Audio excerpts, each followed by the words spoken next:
Hey, what's up, American Fantasy Football League? This is your league reporter, Paul Glassman, coming back at you. We're going into week 4 this week. Big week. I think we're going to see, hopefully, a couple upsets, but I doubt it. I'm going to go through the power rankings again. I did them on my own again this week because I want to try and be more professional, and ESPN's power rankings suck. Enough said. I think that with ESPN, they do a lot of by how many points you score and not necessarily by strength of schedule or average of points, yada, yada, yada, all that crap. Um, so, number one, Blackbeard's Delight. I'm nicknaming you guys the Bulldozer or the Wrecking Crew because you guys are absolutely destroying every team you play. Doesn't matter who it is, how good they are, you are destroying every team you play. Number two, Potty wins. They had a big win in week 3 in the game of the week. They're also playing in the toughest division in the American Fantasy Football League. Now I think that they're the reason they're not number one is because the Wrecking Crew is again just dominating. Um, I think that there's some great production out of their team, and again they're playing in the toughest division with a 3-0 record. No big deal. Number 3 are the Ryan Express. Now, I'm really impressed with these guys because they're newcomers into the league this year. They're 3-0, and they're just sitting back saying, ain't no thing, no big deal, 3-0. That is a big deal. I like it. Now, the top three teams are all 3-0. They're all newcomers to the league. This is rigged. I love it. Number 4, the Vinegar Strokes. Tough loss in week 3 in the game of the week to Potty Wins. Now, I knew Potty Wins was going to win in this game. I didn't know by how much. I was a little afraid towards going into Monday when Potty Wins had 1 player and the Vinegar Strokes had 2 players playing on Monday night. But I never lost faith. So, it's cool. Number 5, the Air Red Raiders. Sean, your team is, from week 1, steady improvement. And you had a huge win against the Ass Kickers last week. I thought that was actually a pretty good upset. I really enjoyed watching that scoreboard as the weekend progressed. Just a great overall job. I will give props where props are due. You got to keep the momentum going. Got to keep it going into week 4. Number 6, the Oklahoma Ass Kickers. It was a tough pill to swallow, losing to the Red Raiders. Now, John's team is good, although I said they sucked in week 1. That's a tough pill for me to swallow. But I think that there's been some pretty shaky production coming from your team. Number 7, the Oklahoma Outlaws. Big family rivalry.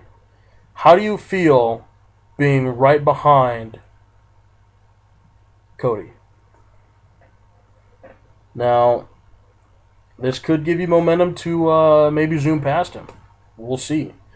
Number 8, and trust me, we trust. We just need bigger numbers. You know, your team's in the middle of the pack, not doing bad, not doing great. But for a 2-1 team, you're doing pretty well. Number 9, the Pawtucket Patriot Ales. Griff, you're playing in the toughest division in this league.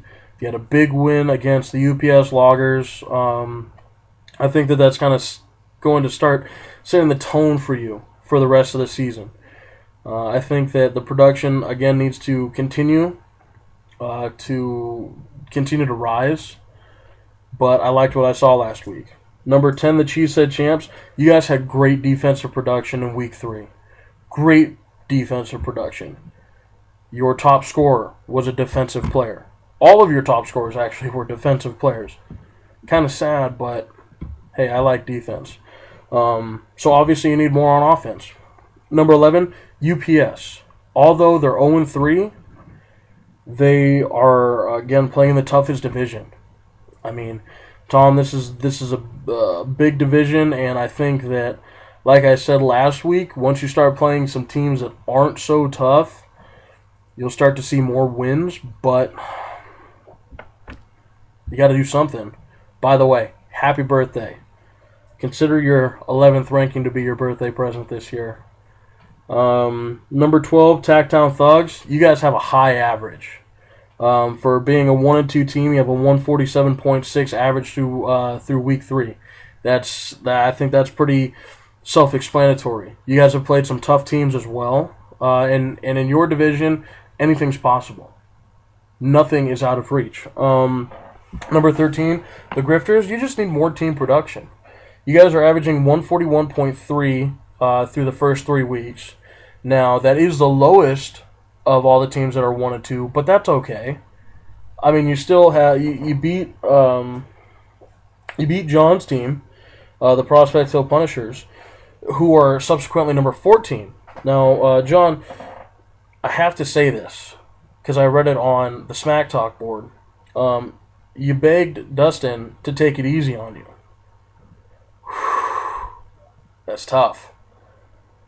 And like, as a man, culturally, that's tough to beg someone else to take it easy on you. I think now, though, that Trent Richardson is with the Colts, he's going to start having a lot more offensive production. We will see, though. But you're averaging 144.4 through the first 3 weeks. I think that those numbers need to climb. I mean, your division is tough. I mean, it's not like the North Division that's the toughest, but there's a lot of competition in yours as well. Number 15, Watson Warriors. You guys are just being taken advantage of. I mean, teams are just rolling over you. And I know what that's like. I mean, shit, I'd manage the Grizz. Number 16, Sacramento Steelhead. Talk about getting rolled on. Shades of my old team, the Grizz. Got to see more. I'm going to do something different this week. I'm going to give you a sleeper pick. I'm going to say Brian Hartline is going to go big against the Saints this week. All right, follow me on Twitter at GrizzNation99 if you have any comments, questions, concerns, anything. Leave them in the message board. I'll pick them up. I'll try and do another video hopefully sometime this weekend, but most likely next week. Let me know. Go American Fantasy Football League. Again, happy birthday, Tom.